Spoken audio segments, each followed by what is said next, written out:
L'idée est la recherche permanente de nouveaux supports que l'artiste plasticien Elsie puise son inspiration. De la toile de jute au bout de bois, du verre au papier conson, pourvu que la matière rencontre la sensibilité du créateur.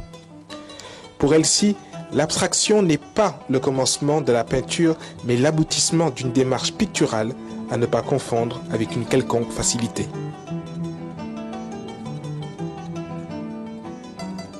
Elsie, de son vrai nom Eladji Moussa Babacar Sy, vit et travaille à Dakar. L'actuel village des arts, pôle de création et de convergence de plusieurs artistes plasticiens, est pour lui un lieu d'échange et de confrontation. Voilà pourquoi il y a planté son atelier. Je me retrouve sur plusieurs trajectoires dans mon travail.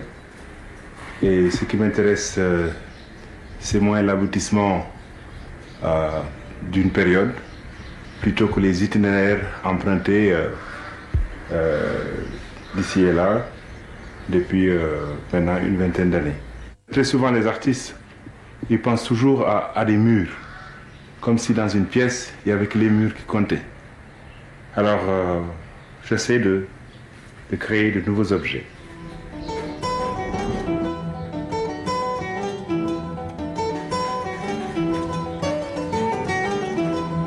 Ça, c'est de la toile conventionnelle, de la toile de lin. En fait, ce sont des peintures, sculptures qu'on peut déplacer, recto verso. Et ce travail est conçu pour être exposé dans la rue, ce qui a valu la réinvention du support, des cimaises. Ils vont tenir d'eux-mêmes, ainsi que ça. Et puis maintenant, plus loin, en utilisant toujours le matériau, parce que si vous faites attention, il n'y a pas de châssis, de toile, dans le sens académique conventionnel du terme. Donc ce sont des synthèses de tapis, avec des collages de petits bois. En fait, ce qui est marrant, c'est que ici, les gens continuent à travailler sur des châssis. Et avec Jean-Marie, le menuisier, donc je récupère les petits bouts de bois que j'applique et qui font partie de l'économie de composition générale.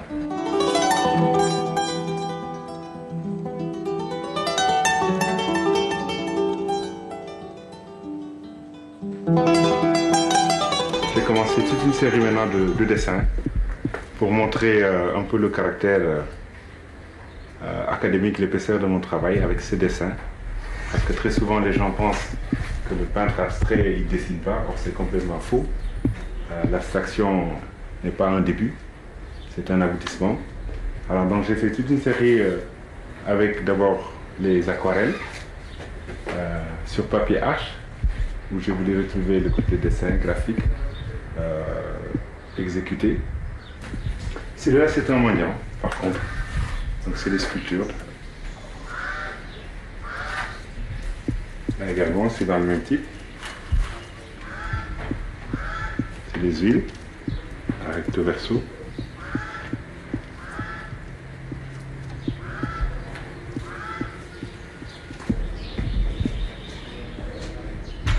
Ce jute, qui maintenant est devenu un objet complètement rare, parce que malheureusement ça a été remplacé par le plastique. Et ici, je voulais faire l'économie d'une tapisserie d'auparavant, essayer de rendre aussi fonctionnel.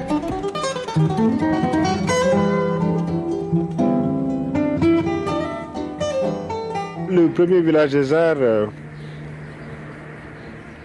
était créé dans l'attente d'une cité des arts. Et dans les années donc 77, 78, le président de la République avait demandé à ce que l'on maintienne les artistes dans les locaux qui s'étaient aménagés, qui étaient un ensemble d'ateliers pluridisciplinaires où se passaient souvent des rencontres ponctuelles entre les artistes et les publics, entre les artistes eux-mêmes, et qui donnaient débat à passer au peigne fin toutes les questions liées à la pratique de l'art, à la grande joie des populations environnantes, parce qu'en fait, il s'est vérifié d'année en année que la problématique des arts plastiques n'était pas une question exclusive des praticiens tout court. Ça a interpellé également tous les êtres, des hommes et des femmes, des nationaux comme des expatriés. Ça va. Voilà, c'est là, elle est ma collègue, elle est artiste, peintre. Hein? C'était une autre génération d'artistes qui voulaient sortir de l'art assisté, qui voulaient se prendre en charge, s'impliquer eux-mêmes dans l'organisation de manifestations, dans l'organisation de débats, de discussions, plutôt que d'être invités à montrer une œuvre simplement ou à la marchander ou à la présenter. C'était une volonté d'instaurer d'abord au niveau du Sénégal une ambiance culturelle par laquelle plusieurs individus peuvent discuter du fait des arts et de la culture en général. Le village des Arts, dans sa nouvelle formule, est logé dans l'ancien campement des Chinois venus construire le stade de l'Amitié à Dakar. Lieu de rencontre, ce jour-là, Amadou Sow, artiste plasticien sénégalais qui vit et travaille à Vienne en Autriche, est venu rendre visite à son amie, Elsie. Les voici tous deux rendant la politesse à Baïdiagal. Moussa Tine, qui à ses débuts peignait les chevaux, mais aujourd'hui allie le fer à la toile.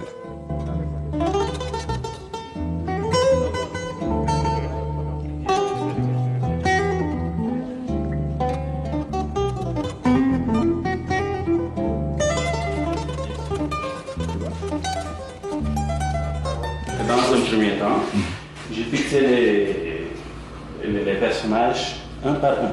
Et maintenant, j'assemble tout et cela me permet de voir, d'équilibrer d'abord les formes à part, puis les monter sur le tableau. Tu vois ce que cela fait? Donc, j'ai pensé, quand je faisais cela, l'idée m'est venue. Alors de les monter comme ça au mur, comme il a dit. Oui. Absolument. Et même par rapport au dehors, à l'environnement, imagine-toi ça avec des grandes barriques ouvertes, des grands tôles, échelle humaine ou même supérieure. Ce serait fantastique. Tout à fait. En fait, ça peut donner des effets, des éclats de lumière. Le jour où on a démoli ce village des Arts, c'est en fait le début de toute une errance par rapport aux plasticiens de la deuxième génération de l'école de Dakar. Et ça ne s'est pas arrêté là. C'était une période aussi de perte de structures culturelles, aussi bien le village des Arts que le musée dynamique, etc. Donc cette décennie, ce 23 septembre 1983, donnait le signal à beaucoup d'artistes de la nécessité de se prendre en charge, de se réaliser eux-mêmes à travers leur travail propre, sans l'aide de personne, et faire en sorte aussi que ces expériences soient dissociées aux conjonctures économiques et politiques. De toutes les parties de là aussi, pour pousser le métal. La couleur, elle a ses redondances, elle a ses sons, elle a ses bruits, mais tout ça est capté par l'œil. Ta caméra peut lire les tableaux, mais à partir d'ici. Fais rentrer ta caméra. Ça, c'est une radioscopie de l'homme du 3e millénaire. L'Afrique, je crois, a un rôle prépondérant à jouer. D'abord, pour la reconnaissance définitive de la richesse de ce continent, qu'on met toujours dans un sac. Les gens disent un art africain. Or, les histoires d'art au Sénégal sont complètement différentes des histoires d'art au Nigeria, sont complètement différentes des histoires d'art en Ouganda, et complètement différentes de l'expérience d'art en Afrique du Sud. Donc, chaque communauté, chaque groupe a son lexique, a son répertoire de formes, de signes, de couleurs. Elsie feuillette avec nostalgie la première anthologie des arts plastiques du Sénégal, surpris de constater que plusieurs de ses contemporains ont disparu. La formation artistique d'Elsie s'est déroulée à l'Institut national des arts, devenu aujourd'hui l'École des beaux-arts. Depuis 1978, Elsie, qui avait commencé par marcher sur ses toiles pour créer des ombres chinoises, a donné un autre élan à son pinceau. Cofondateur du premier village des arts, puis secrétaire général de Art Placen, ensuite président de l'Association nationale des artistes plasticiens du Sénégal, il a, en 1989, coédité avec le photographe et documentariste allemand Friedrich Axt la deuxième anthologie des arts plastiques contemporains au Sénégal. Merci d'être resté avec nous. Et là, je vous entends dire la première, donc c'est la première, première anthologie. Alors, ma première question, elle est vraiment toute simple, parce que vous avez été président quand même de l'Association des artistes plasticiens du Sénégal. Comment va la création artistique au Sénégal? Je te remercie beaucoup et de m'avoir invité dans cette émission. L'art se porte bien au Sénégal. Quoi qu'on dise, les artistes continuent à faire leur travail de production et l'art se porte bien. Mmh. Alors, ça fait longtemps, parce que ce film, nous l'avions tourné il y a 3 ans, c'était en avril 2000. Je pense que ça fait 9 ans qu'on n'a pas vu une expo des LHC à Dakar. Et pourquoi rester aussi longtemps sans montrer ce que vous faites? D'abord, exposer chaque année, ce sont les jeunes artistes qui font cela. Même les musiciens ne le font plus, ils ne produisent plus de cassettes chaque mois. Et en plus, il faut dire que depuis 1987, en fait, au Musée Dynamique, où j'ai présenté une centaine d'œuvres, j'étais replié sur moi-même parce que c'était ma dernière exposition importante en solo sur Dakar. Et 2 semaines après, le musée était fermé. Alors, j'étais très fâché. J'ai dit, bon, si c'est cela, alors je vais retrouver l'éloquence du silence de mes ateliers dans l'attente maintenant de pouvoir proposer aux gens autre chose. Parce que c'est vrai, montrer ne veut pas toujours dire être vu. Alors, il faut donc du temps. Alors, je pense que là, c'est le moment arrive, savamment. Savamment. Alors, on peut savoir à peu près quand? Ça va être quand? Quand est-ce qu'on peut espérer voir vos œuvres? Dans le courant du mois d'avril, je pense, et d'ailleurs j'ai du mal à en discuter parce que les gens pensent que c'est un poisson d'avril, ce qui n'est pas dans ma culture, le poisson d'avril. Mais par contre, aujourd'hui, la situation est favorable. Parce que aussi c'est très difficile de tenir des expositions dans un pays où chaque année ou chaque 2 ans, il se passe quelque chose. Si ce ne sont pas des élections présidentielles, ce sont des élections municipales, ou ce sont des... En tout cas, il y a trop d'événements qui nous saisissent et un temps qui nous court après.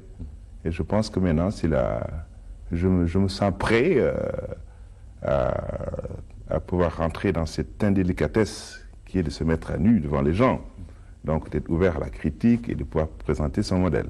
Alors, je veux parler un peu du village des arts, parce que bon, c'est un lieu où il y a beaucoup de créateurs. Alors, moi je voudrais savoir, est-ce que ces lieux n'isolent pas un peu les créateurs artistiques? Parce que c'est un lieu fermé, qui est presque quasi au milieu de nulle part, il n'y a pas vraiment de maison autour. Est-ce que ce lieu est un lieu ouvert sur l'extérieur? Le village des arts est un espace semi-ouvert. Parce qu'en vérité, les artistes ont besoin d'énormément de quiétude pour pouvoir travailler. Et très souvent, l'on pense qu'il faudra y amener beaucoup de monde. Si beaucoup de monde y arrive, on ne trouvera plus le temps, ni non plus la quiétude pour travailler. Mais ce qui est intéressant, c'est qu'en fait, le village des arts a permis à beaucoup d'artistes et permet encore à la jeune génération de pouvoir échanger des informations avec les collègues, avec les critiques, avec les communicateurs que vous êtes, sur en fait ce phénomène de la peinture, ce phénomène de l'art, en fait que l'on ne connaît pas très bien. Et l'idée de recréer le deuxième village des arts était une nécessité, parce qu'on ne peut pas aujourd'hui travailler seulement dans l'étroitesse des maisons, avec tout ce que ça comporte. L'artiste, comme le marabout d'ailleurs, a besoin de mise en loge, de recul. Et c'est peut-être si vous me permettez, par rapport donc à ces 10 années dont vous venez de parler, c'est quand même étonnant. Les intellectuels sénégalais, eux aussi, sont rentrés dans le silence. Je dois vous avouer que j'ai écouté pendant le mois de Ramadan le discours du marabout Cheikh Ahmed Tidiane Sy, et c'était extraordinaire. C'est ce qui m'a donné beaucoup aussi aujourd'hui le courage de venir vous parler comme ça de vive voix. C'est que les gens n'ont pas tenu un discours similaire sur l'esthétique. Et c'est fascinant, les éléments que vous avez montrés avant, on y avait parlé. La question des arts est une question aujourd'hui qu'il faut respecter, qu'il faut sauvegarder. Et si je crois retenir l'essentiel de son discours, l'art exclut la vulgarité. Et je pense que c'est le moment aujourd'hui aussi pour les autres de pouvoir s'approcher de ces questions qui sont fondamentales et de pouvoir s'y prononcer. Je pense qu'il a été l'avocat de la culture, des arts, même si c'était dans une émission religieuse, il n'y avait pas de dichotomie. D'accord. Alors, toute dernière question, El Hadj. Moi, je voudrais savoir, c'est justement par rapport à tout ce qu'on vient de dire, parce que l'art, chez nous, reste encore quand même un phénomène, disons, relativement marginal. Il y a certainement un certain nombre de milieux qui s'occupent de ça. Sinon, l'art est plus, quand même, l'affaire des expatriés. Est-ce que vous réfléchissez peut-être à des solutions qui permettraient